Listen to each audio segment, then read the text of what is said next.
Boa noite. Boa noite, Bela. Boa noite, Renata. Olha, Drica. Meu bem, boa noite, querida.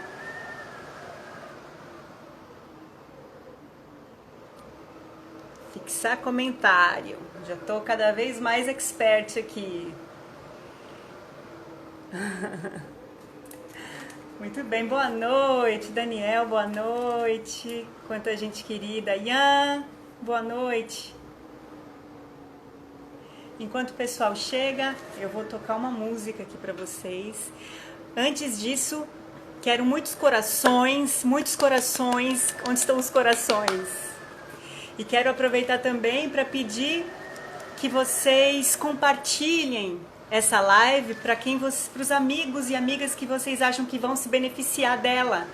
Nós vamos falar sobre a respiração no sono, os distúrbios de respiração no sono com a doutora Renata Ferraz. Então, se você conhece alguma amiga, algum amigo que reclama, que tem insônia, que acorda com a garganta seca, que tem dor de garganta quando acorda de manhã, que ronca, que tem apneia e que tem impaciência, olheiras, convide essas pessoas, tá? Convidem os amigos para a gente encher essa sala hoje, a gente tornar os nossos ambientes um ambiente só de muito conhecimento, muita descoberta, muita coisa boa, tá bom, minha gente? Rose querida, boa noite. Olá, Ian. Enquanto o pessoal chega, vou tocar uma música para vocês.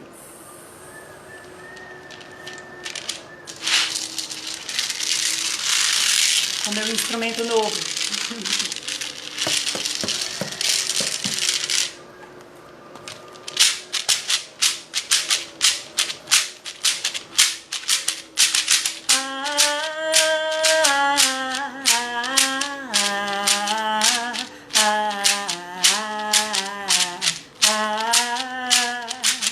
Nos meus retiros espirituais descubro certas coisas tão banais, como estar de frente de uma coisa e ficar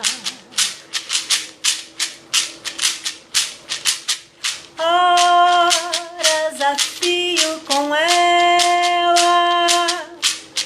Bárbara Bela, tela de TV, você há de achar gozado. Barbarella dita assim dessa maneira, brincadeira sem nexo. Que gente maluca gosta de fazer. Eu diria mais, tudo não passa dos espirituais sinais iniciais desta canção. Retirar tudo que eu disse, reticenciar que eu juro, censurar ninguém se atreve, é tão bom sonhar contigo, ó. Luar tão cândido, nos meus retiros espirituais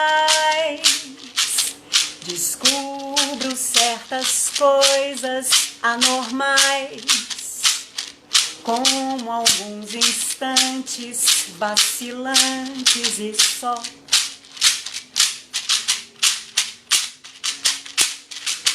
Só com você e comigo, pouco faltando, devendo chegar um momento novo, vento devastando como um sonho sobre a destruição de tudo.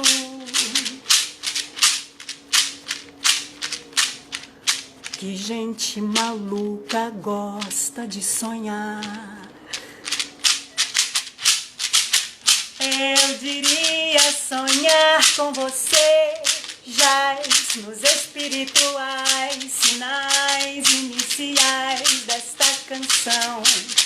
Retirar tudo que eu disse, reticenciar que eu juro, censurar ninguém se atreve, é tão bom sonhar contigo, ó. Luar tão cândido,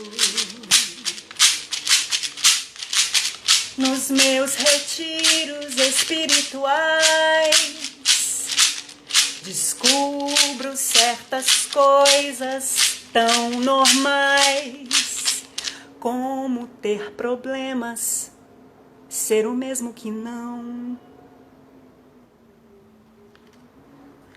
Resolver tê-los é ter, resolver ignorá-los é ter. Você há de achar gozado ter que resolver de ambos os lados de minha equação. Que gente maluca tem que resolver. Eu diria, o problema se reduz aos espirituais sinais iniciais desta canção. Retirar tudo que eu disse, reticenciar que eu juro, censurar ninguém se atreve, é tão bom sonhar contigo, ó. Luar tão cândido,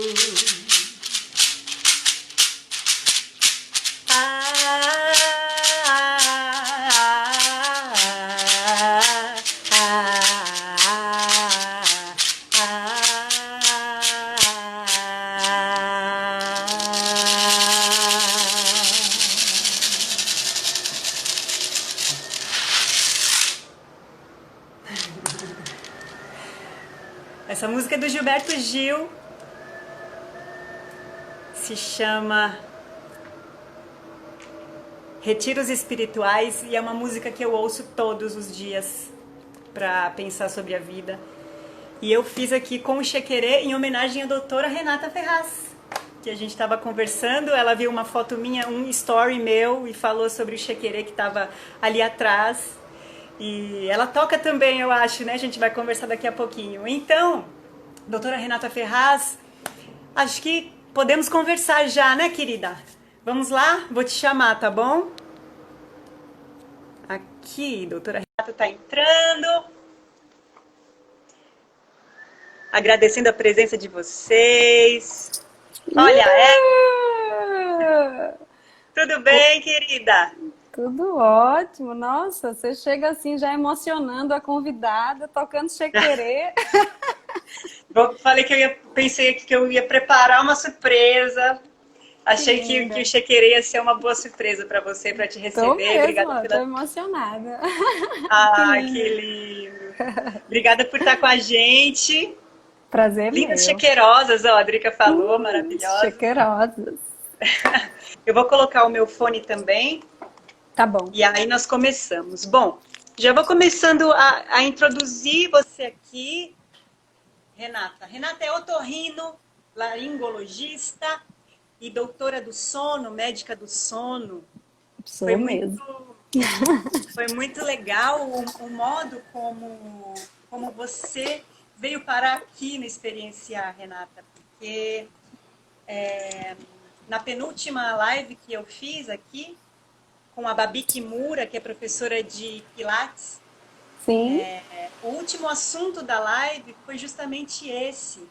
Se eu não me engano, a Eli está aqui, Eli é aluna da Babi, ela está sempre aqui nas nossas lives, e ela, se eu não me engano, foi ela, acho que não, pode ter sido outra pessoa, mas essa pessoa comentou a respeito, perguntou a respeito do ronco, se o ronco tinha alguma relação com a respiração. Eu achei super interessante e já pensei, poxa, precisamos falar sobre a respiração no sono aqui no Experienciar. Então, quero agradecer mais uma vez e quero que você se apresente um pouquinho para todo mundo, fale um pouquinho sobre o seu trabalho, aonde que você trabalha, como que você está fazendo agora na pandemia. Conta tudo pra Sim. gente. Então, primeiro eu quero agradecer também como isso chegou até mim, porque essa é uma área que eu adoro, tanto a respiração quanto o sono. Então, nossa, eu topei sem nem saber direito o que você, o que você queria. Eu já sabia que iria dar certo essa junção. Eu sou otorrino, né? E para quem não sabe, para ser médico do sono, a medicina do sono é uma área de atuação. Então, normalmente a gente faz uma especialização, que é a residência, que pode ser em otorrino, pode ser em pneumologia, psiquiatria, neurologia, todas as especialidades que acabam tendo distúrbios do sono. Dessas especialidades, talvez em algum momento cada especialista tratava só das doenças da sua especialidade. E aí, há menos de 10 anos atrás, foi definido que a medicina do sono ia ser uma área de atuação. Então, a partir disso, algum especialista de qualquer área dessa que faça a medicina do sono, que é um ano a mais, hoje em dia já existe uma especialização direto mesmo de medicina do sono, precisa ter esse pré-requisito. Então, assim, às vezes as pessoas estranham, nossa, você é otorrino e médica do sono, às vezes neuro e médica do sono, psiquiatra, tipo, por exemplo, eu sou médica do sono da UFAL, da universidade. E aí, lá no HU, eu sou preceptora dos residentes de psiquiatria. E é uma troca maravilhosa, né? Porque eu sou otorrino, sou médica do sono, eles são psiquiatras, enfim, a gente consegue lidar com aquilo com vários olhares. Então, eu fiz minha formação toda em São Paulo, eu sei que você é paulista, né? E aí eu vim para cá nossa, um instante passa o tempo, foi no final de 2014.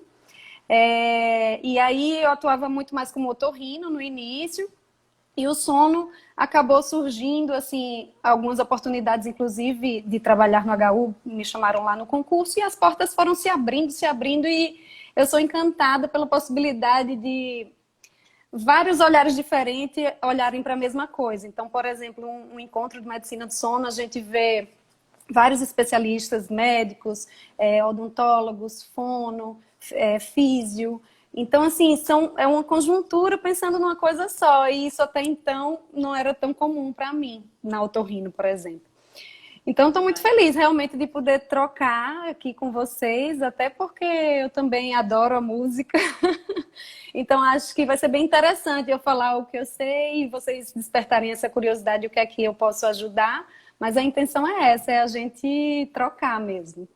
Maravilha. Eu quero aproveitar e já mandar um beijo para sua mãe, Minha mãe, a fofa. Rose, a Rose, que é minha aluna de canto. Inclusive, foi por ela que soube que você era médica do sono. Então, logo que a live com a Babi terminou, Ela já? ela já me mandou mensagem e eu já fui falar com você. Foi super instantâneo. Muito Muito bem. bom. Nós já temos uma pergunta aqui. A Eli quer saber sobre a apneia do sono e a apneia em alguns exercícios como natação e surf. Antes de a gente entrar já na apneia, eu gostaria de perguntar para você, nós vamos responder essa pergunta, a Renata vai responder, Sim. mas quais são os estágios do sono, primeiro, né? Uhum. Então, o Vamos lá. sono é um estágio de transição da consciência, né? Igual não, mas parecido, por exemplo, com meditação e outros estágios que não é a consciência de quando a gente está alerta ou em vigília. Então, a ausência do alerta ou da vigília, em geral, a gente considera de uma transição da consciência e o sono é uma delas. Quando a gente dorme, que parece que é uma coisa tão natural e deveria ser, mas cada vez mais eu sinto que as pessoas, no geral, estão tendo dificuldade com o sono, com o tempo de sono, com a qualidade do sono, cada vez mais que isso está deixando de ser natural. Quando a gente dorme, normalmente a gente faz ciclos de estágios de sono. Então, durante a noite, vamos falar numa noite de 8 horas de sono, por exemplo, existem 4 estágios do sono. 2 superficiais, 2 profundos. Então, estágio 1, que é um estágio bem de transição, é aquele que você fecha o olho e abre e não sabe se estava dormindo ou se estava acordado. Em geral, ele ocupa de 2 a 5% da noite. O estágio N2 é o que perdura mais tempo durante a noite. Ele ocupa mais ou menos 50% da noite, então aí já foi 50%, já foi metade de superficial. E do profundo tem o estágio 3, que é um estágio mais metabólico, por exemplo. Ele é um estágio de grande produção hormonal e de grande equilíbrio mesmo dos nossos sistemas. E o REM, que é um sono profundo também, então o estágio 3 e o REM, cada um equivale mais ou menos a 20, 25% da noite. O REM, ele é aquele sono mais da memória, da atenção, da nossa cabeça. E tanto é que o REM, ele, ao mesmo tempo que a gente fica, por exemplo, com a musculatura totalmente paralisada durante o sono REM, por outro lado, a nossa mente está fervilhando de trabalhar a um ponto de ser comparada com a nossa mente quando a gente está acordado. Olha que interessante. Então, por exemplo, é o momento onde o cérebro ele está ali consolidando a memória, jogando fora o que não serve, fazendo mesmo a reciclagem. É o estágio dos sonhos, onde então o cérebro também manda comandos que, por mais que a gente não esteja realmente correndo, pulando, vivendo as aventuras do sonho, em um nível a gente está, porque nosso batimento cardíaco aumenta, nosso olho mexe, então assim, a nossa respiração está de acordo com isso. Então, é um estágio bem interessante. Eu ia te perguntar sobre isso, se é esse o estágio onde os olhos ficam. Isso, ele é REM, o nome dele é justamente Rapid Eye Movement, que é de movimento rápido dos olhos. Então, ele é caracterizado por a musculatura fica paralisada. Por outro lado, você vê que a chance de ter apneia, por exemplo, é maior, já que a musculatura fica ali relaxada, né?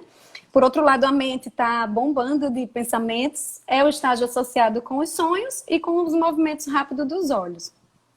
Então, basicamente... A respiração em cada estágio, ela vai ficando mais profunda? Ela tem diferenças em cada estágio?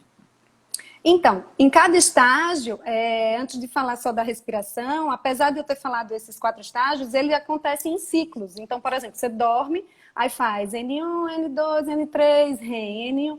Cada ciclo, a gente em média faz 5 a 6 ciclos durante a noite, de variação. Então, não é tipo, começa 1, 2, 3, não é assim. Então, você pode acordar no meio da noite no REM, pode acordar de manhã em outro estágio. Então, em geral, a gente sabe que na primeira metade da noite a gente faz mais sonos superficiais, proporcionalmente, e na segunda, mais sono profundo. Então, quem dorme mal acaba tendo uma desproporção nisso. Então, mas então a gente pode acordar durante os diferentes estágios. Ou, por exemplo, se a gente acordou no meio da noite é porque a gente está no estágio mais superficial. Não necessariamente, porque como são ciclos, então, por exemplo, os ciclos eles demoram de 90 a 120 minutos, então 1h30 ou mais. E aí você pode acordar com 1h30 de sono e ter feito sono REM, por exemplo, ter feito sono profundo.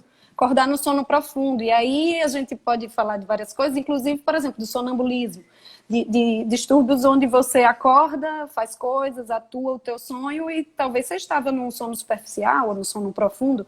O que caracteriza mais é que o sono REM, sabe-se que ele está mais relacionado aos sonhos. Então, muitas vezes a gente acorda, lembra do sonho, provavelmente a gente acordou no momento do sono REM. Às vezes a gente acorda e não lembra do sonho, a gente acha que não sonhou, mas talvez a gente sonhou quando fez o REM durante outros ciclos na noite. Então, isso é bem, assim, interessante. A respiração, com certeza, comparando a quando a gente está acordado, ela realmente reduz a frequência respiratória. Então, a gente vai, cada vez mais que vai aprofundando o sono, a respiração ela vai ficando mais lentificada. É como se a gente fosse mais poupando energia mesmo. Exceto no sono REM, que do profundo, comparando com o estágio 3, a respiração, apesar de comparado com a acordada, ela ainda é um pouco... mais reduzida em termos de frequência e tudo, respiratória. Por outro lado, comparando com o estágio 3 do sono profundo, ela é mais... a frequência é maior, por exemplo. Então, ela pode ter uma desincronia respiratória maior nesse estágio REM, até por esses motivos que eu falei, de sonhos, ou de coisas que podem acontecer na nossa mente, e aí a gente responde também da parte respiratória. Muito interessante. Os distúrbios respiratórios, eles acontecem em algum estágio específico ou eles podem acontecer nos diferentes estágios? Então, o distúrbio respiratório, o que é que acontece? Muita gente respira mal acordado, né? Então, com certeza, essa pessoa vai ter problema dormindo ou acordado. Dormindo talvez mais porque vai demandar um pouco mais. Pode acontecer em qualquer estágio do sono, porém, no sono REM, como eu expliquei, como há praticamente uma paralisia muscular, vamos falar dessa forma, um relaxamento muito intenso da musculatura, e se a gente considerar que a apneia do sono é uma obstrução nessa região posterior ali da língua, próximo das amígdalas, da úvula, que ali é a orofaringe, qualquer estreitamento naquela região, quando a gente deita e já relaxa a musculatura por si só, a língua tende a cair um pouquinho para trás de todo mundo. Dependendo de como é a anatomia daquela pessoa, aquela queda da língua junto com o que está ali do lado dela pode fazer com que ela faça uma obstrução respiratória. Então, o sono REM é mais propício a fazer por conta dessa questão muscular, mas não é necessariamente obrigatório só ter no sono REM, pelo contrário. Pode ter em qualquer estágio do sono, inclusive pode ter relação com a posição que você dorme, por exemplo. Tem gente que faz apneia quando está de barriga para cima, porque a tendência de cair a língua para trás é maior. Então, tem várias coisas que podem influenciar. Às vezes tem gente que, por exemplo, bebe, a bebida relaxa mais a musculatura de uma forma geral, então pessoas que às vezes não roncam podem roncar após beber. Pessoas que estão muito cansadas, aí quando dormem elas tendem a fazer mais sono REM, porque é como se elas estivessem privadas de sono. Por exemplo, uma pessoa que trabalha, um trabalhador de turno, e aí ele trabalha à noite, então fica como se estivesse de ressaca, vários dias sem compensar esse sono, porque uma noite de sono perdido não se compensa com só uma noite de sono. Você passa vários dias para compensar aquilo.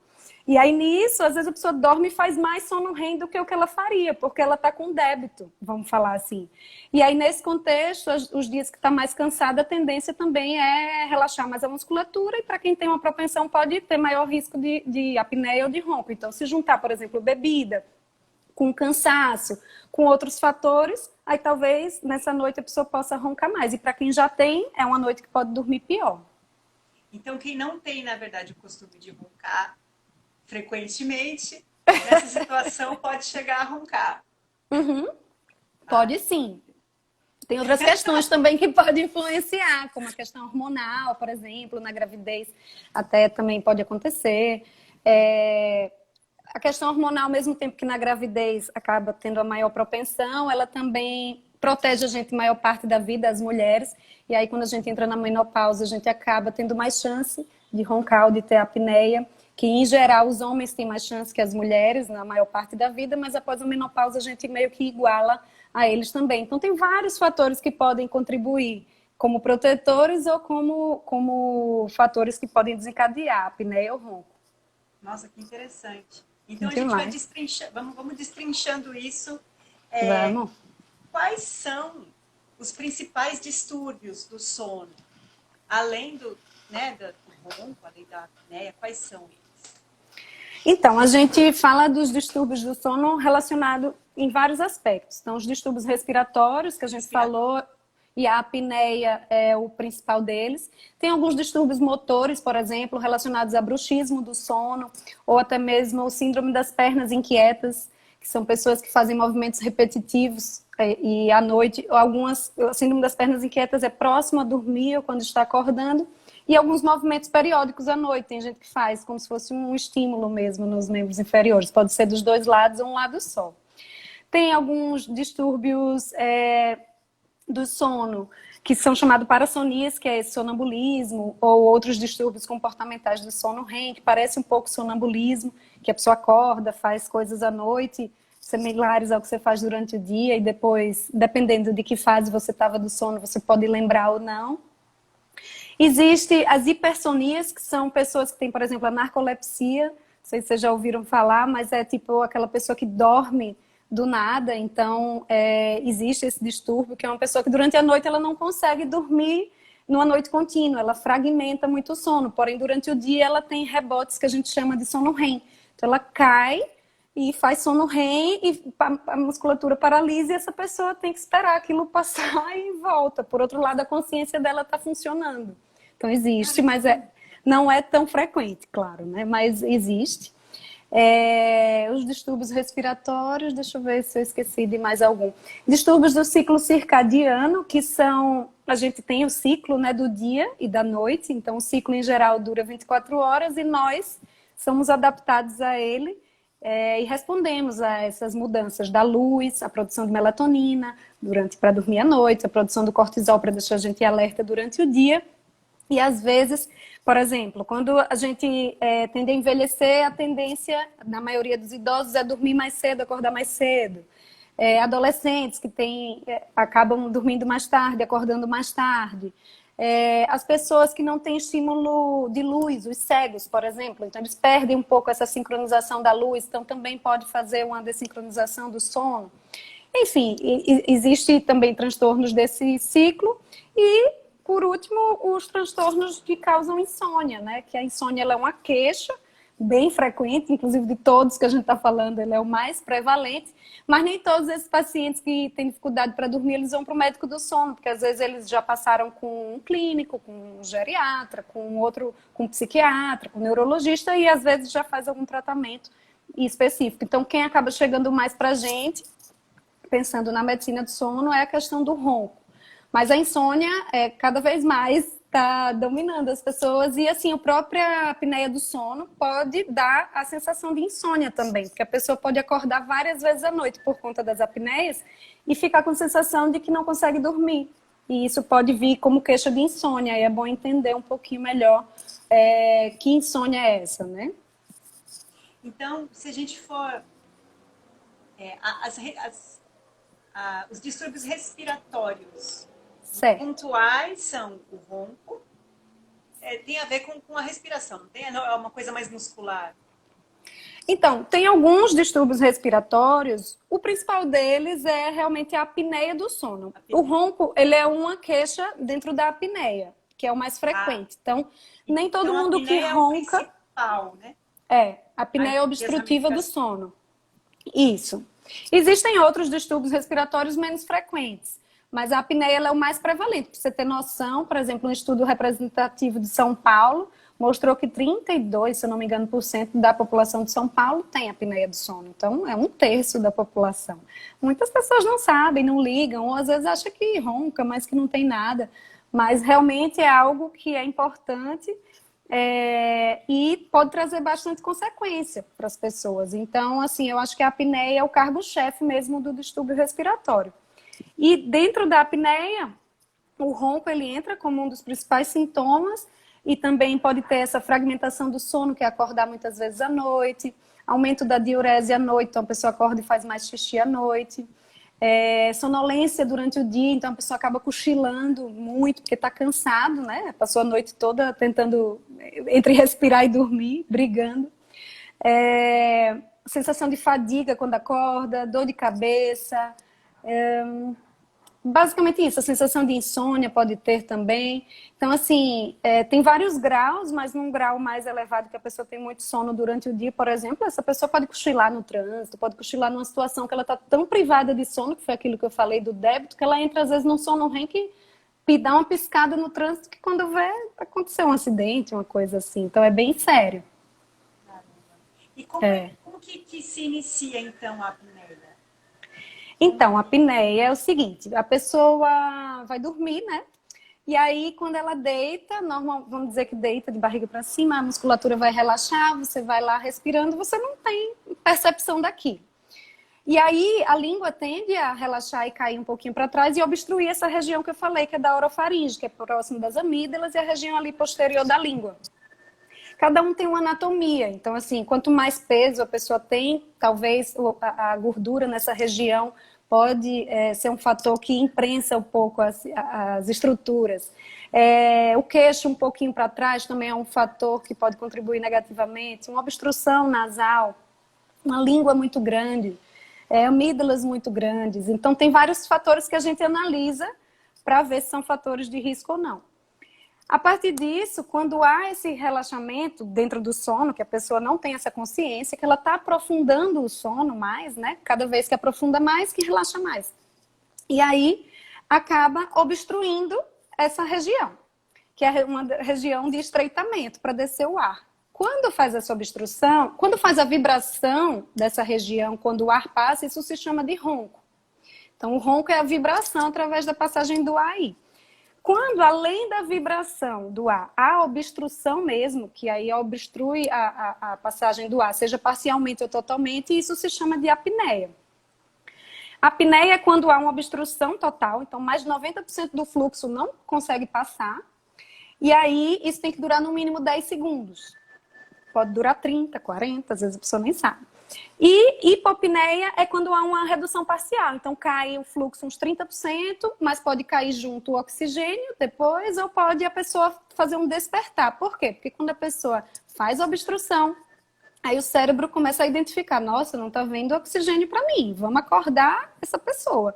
Aí faz um despertar, ou um micro despertar, onde a pessoa roncou, parou de respirar e daqui a pouco...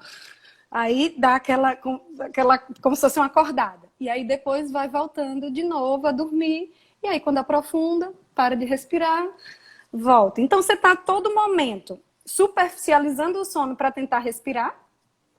Então você está brigando com o seu sono. Então quando você está relaxando a respiração, sua pressão arterial, tudo, quando está ficando tudo tranquilo, você tem que voltar a acordar para voltar a respirar. Nesse contexto, aumenta a tua pressão, então a pessoa tem mais chance de ter hipertensão arterial, tem mais chance de ter problemas cardíacos, como arritmia, maior chance de ter um derrame, maior chance de ter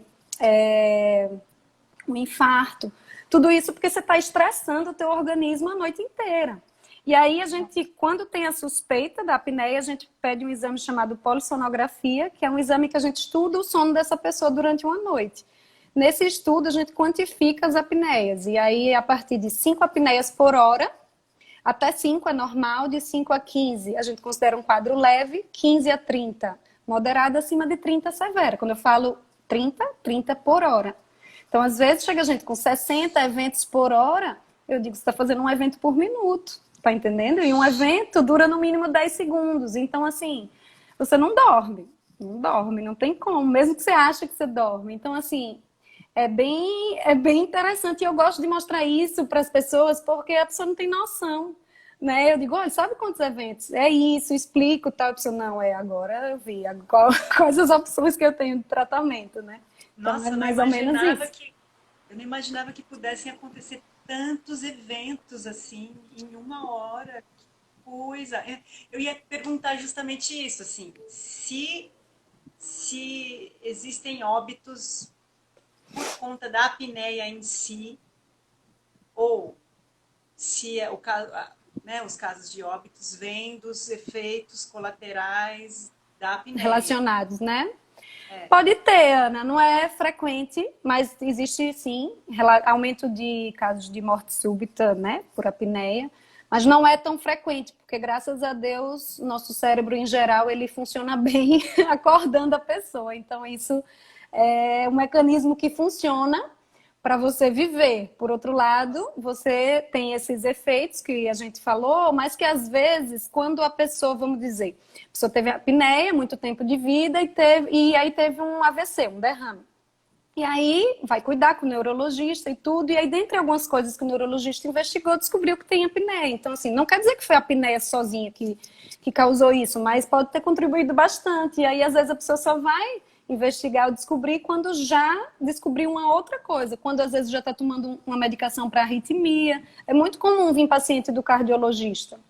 Ou às vezes um paciente que tem pressão alta que não controla com a medicação, ou que só tem pressão alta à noite, quando faz os exames de pressão.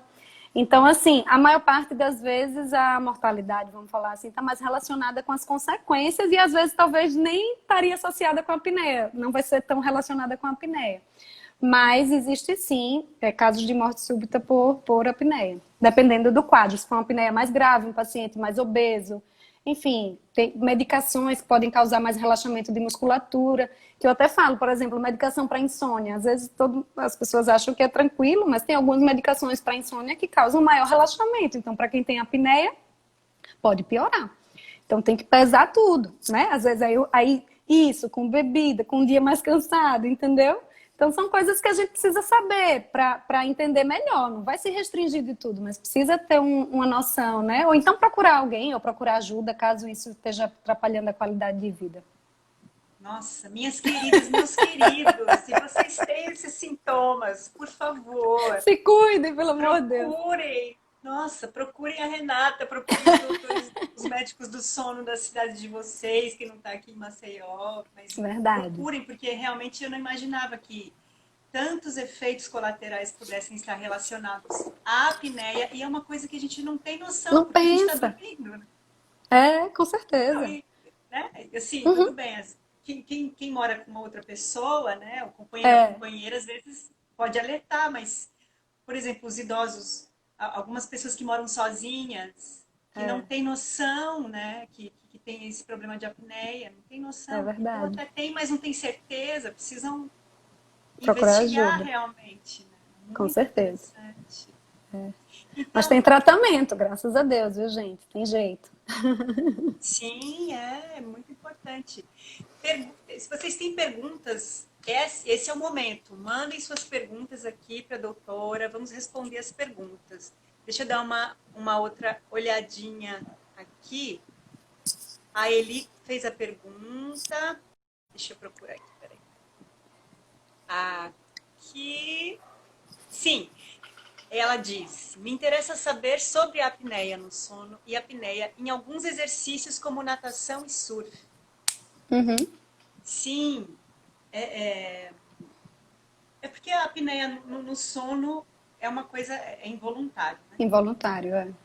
Agora, existe alguma relação em relação a essa apneia consciente?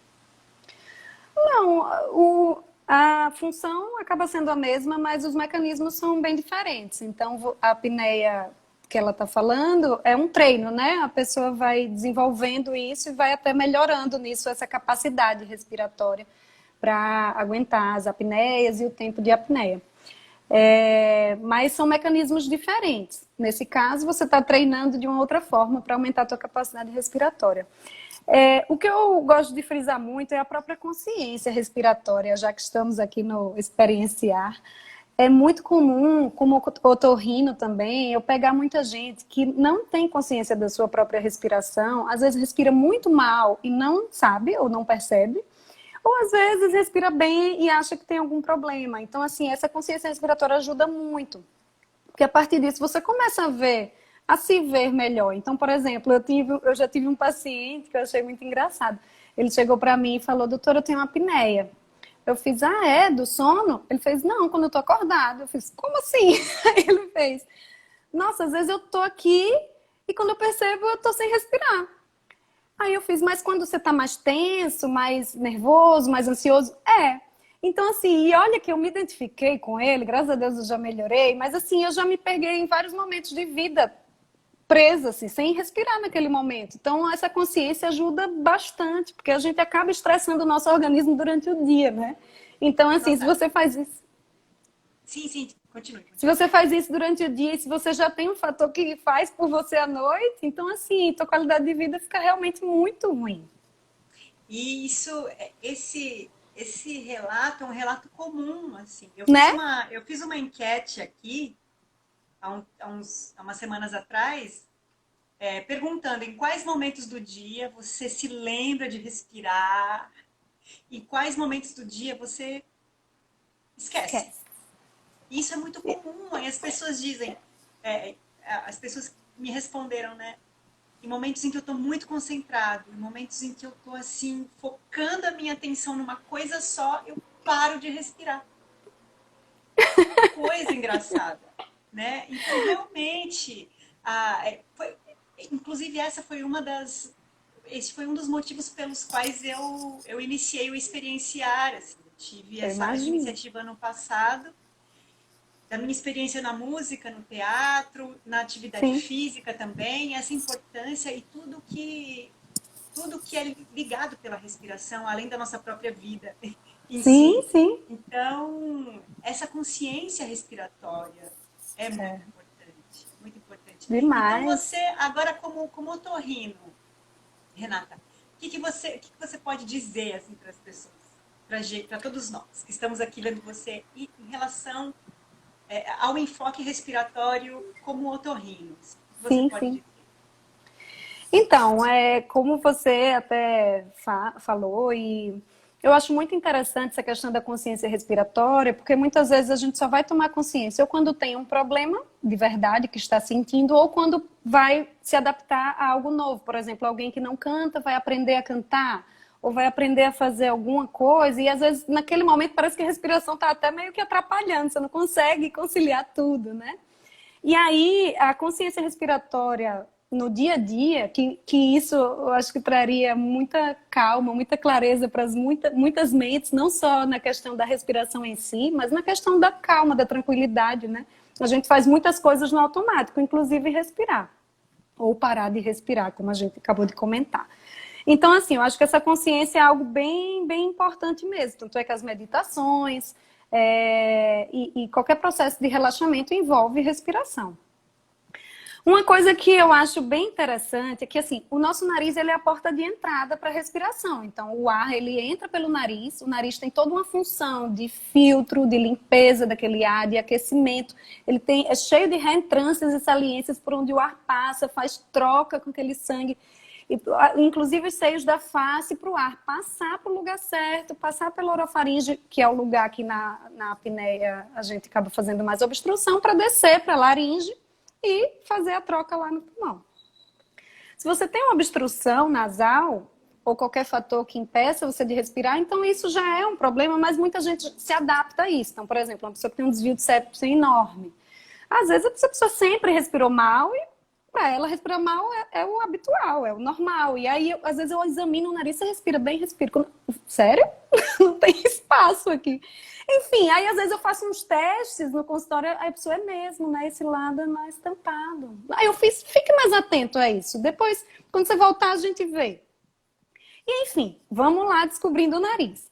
Então, assim, tem qualquer coisa anatômica mesmo que pode obstruir, tem doenças respiratórias, tem rinites, tem sinusites, tem várias coisas. Mas tem uma coisa que eu até postei no meu Instagram, quase no início, quando eu fiz esse Instagram, que deu pano para manga, que eu achei bem interessante, porque eu vi tua live com o Gama na semana passada, e eu achei legal porque às vezes a gente está sempre falando da mesma coisa com olhares diferentes, que é a relação do ciclo nasal. Ele estava até explicando em relação a que um lado do nariz é mais obstruído que o outro durante o dia, né? Além do desvio que vocês até falaram, mas assim, que isso varia durante o dia.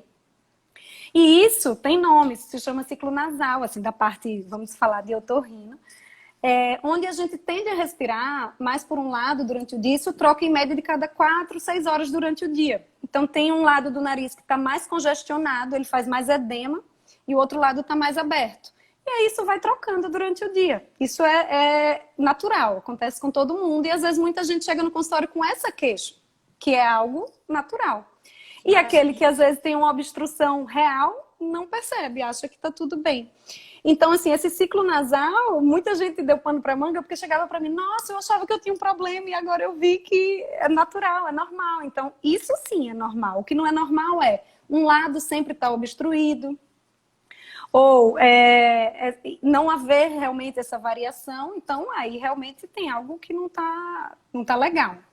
Ou se tem algum grau de deformidade nasal, né, onde você não tem o septo para dividir um lado do outro, aí não vai ter como ter uma divisão de ciclo nasal, que a gente chama também.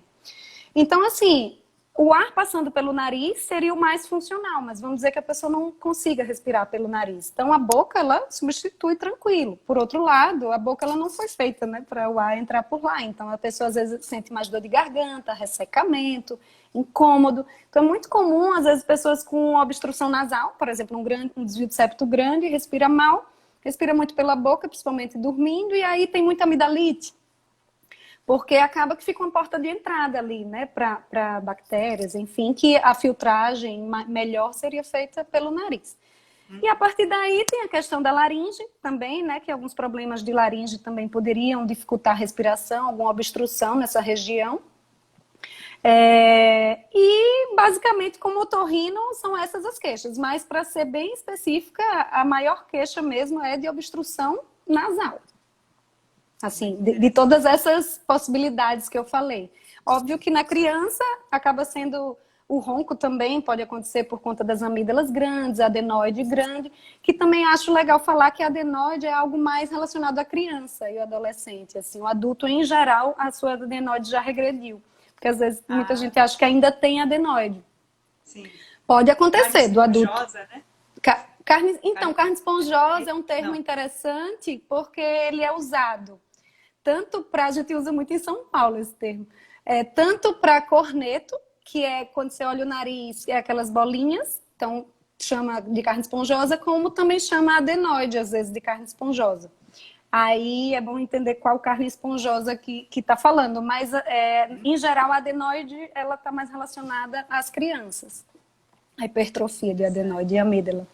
É. Legal.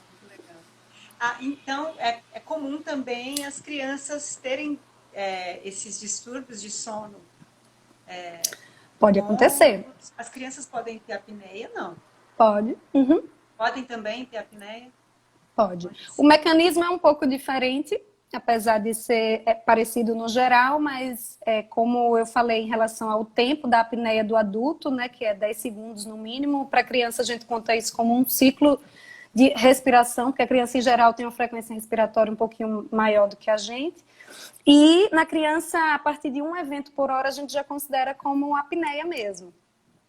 Porém, diferente do adulto, a maior parte das crianças com apneia estão relacionadas com aumento de amígdala e adenoide. Então, é um caso que dá para resolver um pouco mais fácil, vamos falar assim. Ou tratando algum quadro alérgico, inflamatório, ou fazendo uma cirurgia de amígdala e de adenoide, porque a criança ela faz um pico mesmo de hipertrofia desse tecido linfóide, que a gente chama, nessa idade, acima de 3, 4, 5 anos, aí regride entre 7, 8, 9 anos, vamos falar assim. Aí alguns, essa hipertrofia é muito grande, a ponto de que precisa operar. Outros, a hipertrofia atrapalha um pouco a vida, mas depois regride e está tudo bem. E outros fazem hipertrofia que não operou e fica adulto com a amígdala grande.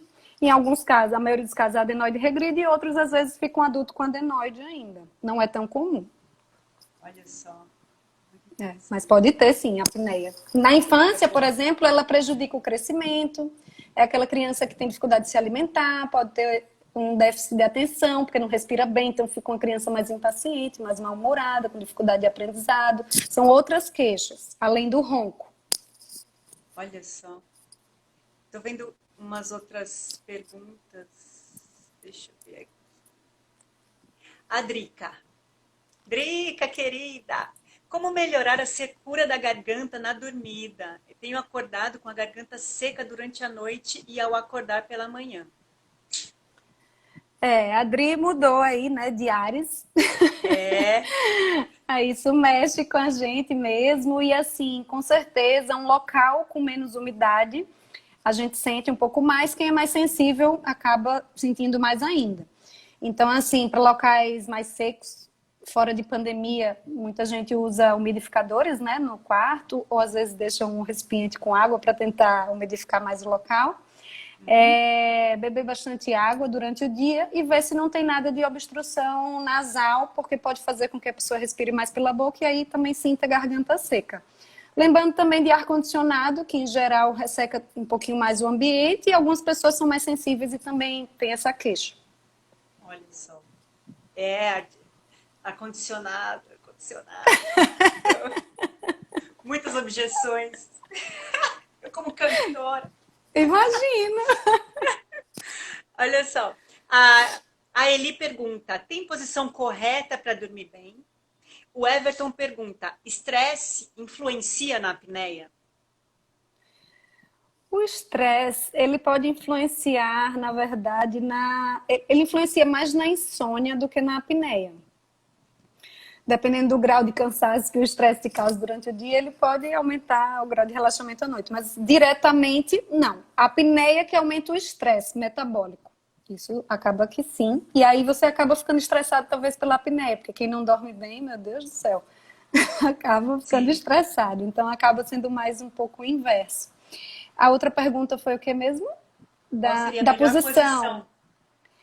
Não existe uma definição de posição melhor, mas sabe-se que para quem já tem apneia, principalmente aqueles que têm apneia quando estão de barriga para cima, essa é uma posição onde quando a língua relaxa a tendência é obstruir mais. Então, se puder dormir na posição lateral, seria uma posição melhor para essas pessoas.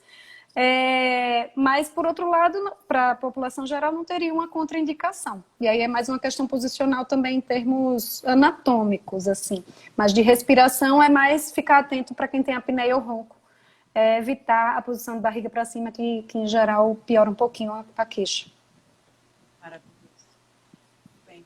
O Eric pergunta aqui, ótima pergunta dele, que eu ia perguntar isso também.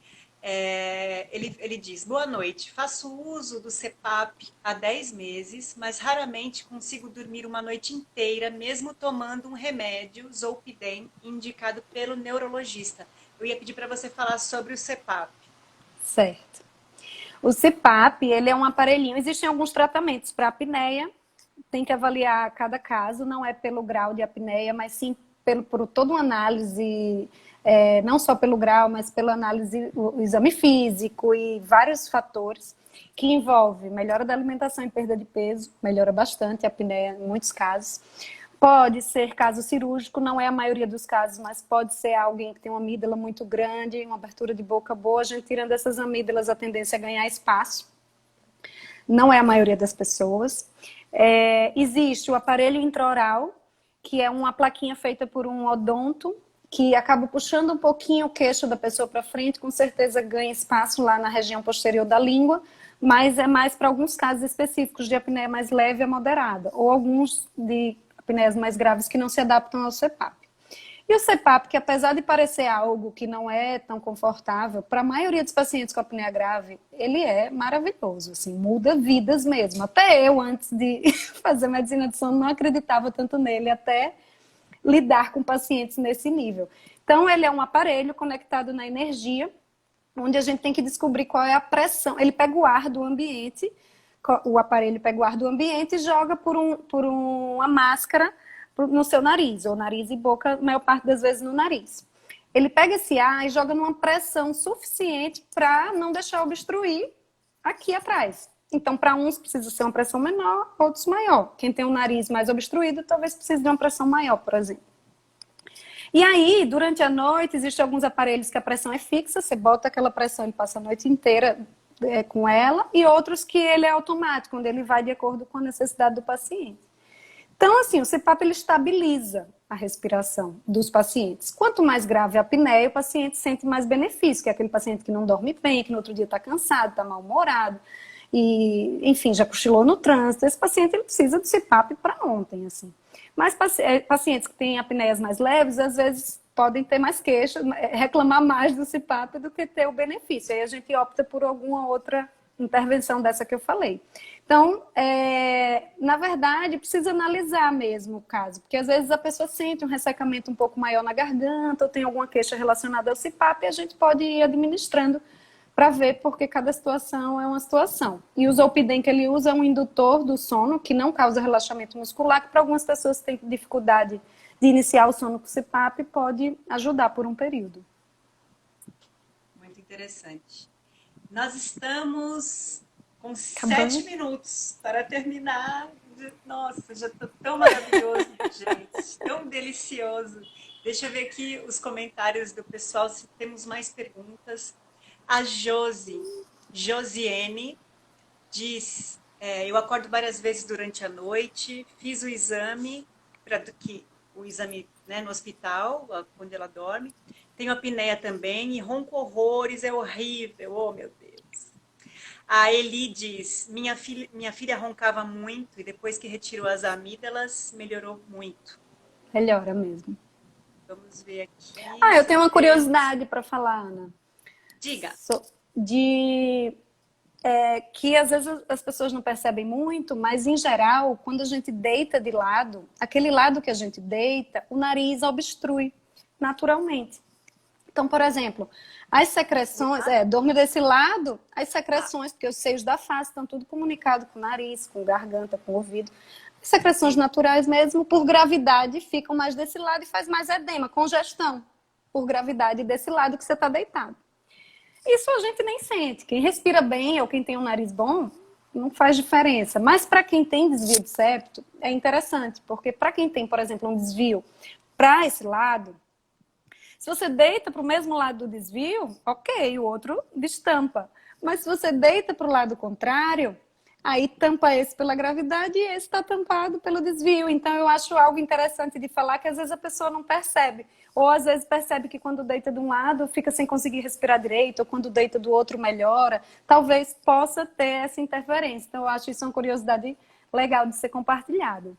Interessante. Eu tenho desvio do lado direito. Esquerda, direita. Direito. Eu vou observar. Essa noite o Júnior Bocão, Mon Amour, ele quer saber qual o tratamento ou prática sem intervenção cirúrgica que possa ajudar quem tem desvio de septo para respirar melhor durante o sono. Eu acho que esse é um deles, né? O deitar do lado. Ah, para dormir, sim. Durante o dia que não vai interferir tanto. Sim. Tem que ver o grau do desvio também, viu?